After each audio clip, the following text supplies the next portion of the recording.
Dollar Depot is it hard to put the ramp into patio setup, and is it hard to take it out of patio setup to bring toys into the garage?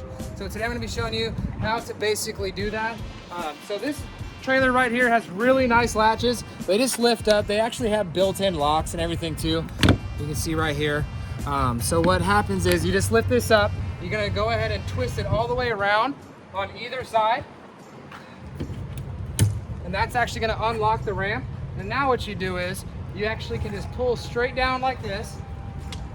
It's not hard at all. As you can see, it's stopped right here, about a 45-degree angle. It is going to be assisted with cables and springs on the hinge. You do have to make sure that your cables don't get latched up onto the handle itself. Now it'll go all the way down. Very easy, simple. So for the patio setup itself, for the railings, they do come already Velcroed together, so they're not going to be banging around. So you basically unvelcro it. These right here, they just slide right in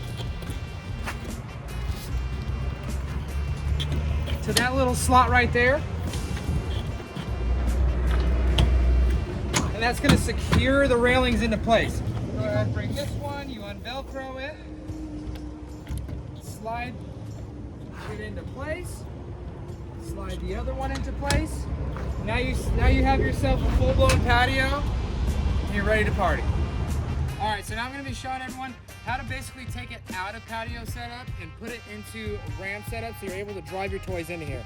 So basically I kind of put a little bit of pressure on the bottom side of the ramp, take the tension off of this cable, disconnect it. I always put it back right here to make sure we don't lose it. Kind of let it hang. And then now the ramp can go all the way to the floor for you to be able to drive your toys up into it.